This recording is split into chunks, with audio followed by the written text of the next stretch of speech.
নমস্কার, সোনালি কুকিংয়ে আপনাদেরকে অনেক অনেক স্বাগত জানাই। প্রথম থেকে শেষ পর্যন্ত ভিডিওটি দেখবে, ভালো লাগবে আশা করি। আমলকির আচার বানাবো। আমলকি যদি আচার বানানো যায়, খুব সুন্দর একটি রেসিপি, ছোট থেকে বড়রা সবাই পছন্দ করবে।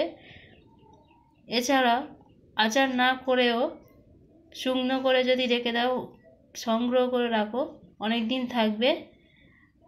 যাতে গ্যাস অম্বল করে আমলকি খাবে। মশলাগুলো ভেজে নেব। মৌরি,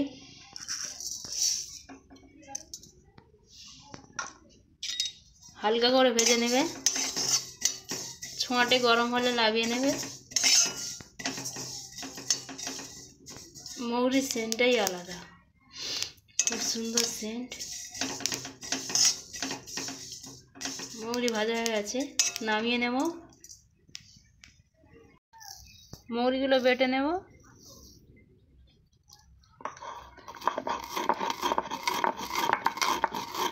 ভালো করে মিক্সড করে বেটে নেব। মৌরির সেন্টটাই আলাদা। গ্যাসটা অন করে দিয়ে হাঁড়ি বসিয়ে দিয়েছি, ঝাড়া মাংসা বসিয়েছি। আমলকিগুলো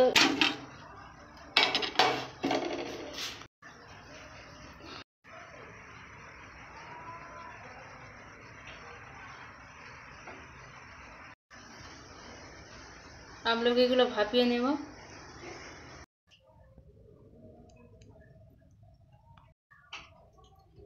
আমলকিগুলো সেদ্ধ হয়ে গেছে কি দেখে নেব। ভালোভাবে সেদ্ধ হয়ে গেছে, নামিয়ে নেব।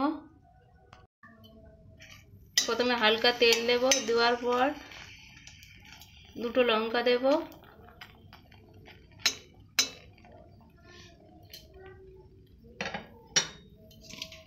সেদ্ধ করা আমলকিগুলো দেব।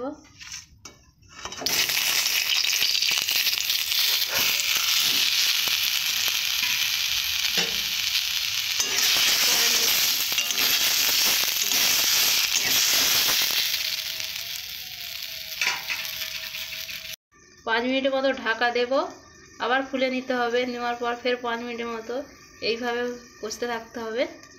ফের খুলে দেখব কিছুক্ষণের জন্য।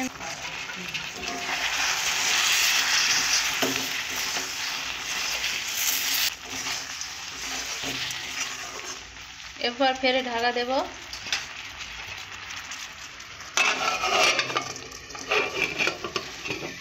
এইভাবে 1 ঘন্টা নাড়তে থাকবো। এরপর মশলাগুলো দেব, জিরে, ধনে, মৌরি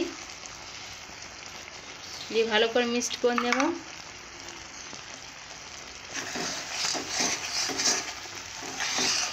এর মশলাটা দেওয়া হয়ে গেল মানে রেডি হয়ে যাবে। পুরো রেডি হয়ে গেছে।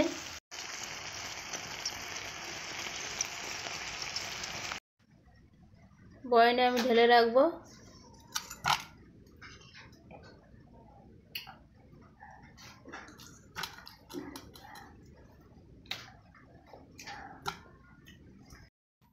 আপনারা কাঁচের বোতলে এইভাবে রেখে দিবে, অনেক দিন ভালো থাকবে।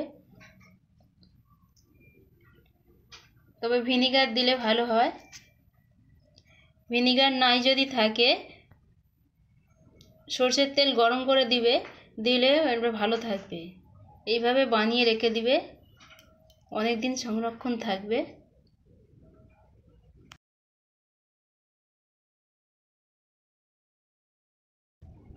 আপনারা এরকম নতুন নতুন ভিডিও পেতে হলে সোনালি কুকিংয়ে সাবস্ক্রাইব করবেন, পাশে থাকবেন। ভালো থাকবেন, সুস্থ থাকবেন, সাবধানে থাকবেন। এখানে ভিডিওটি শেষ করছি।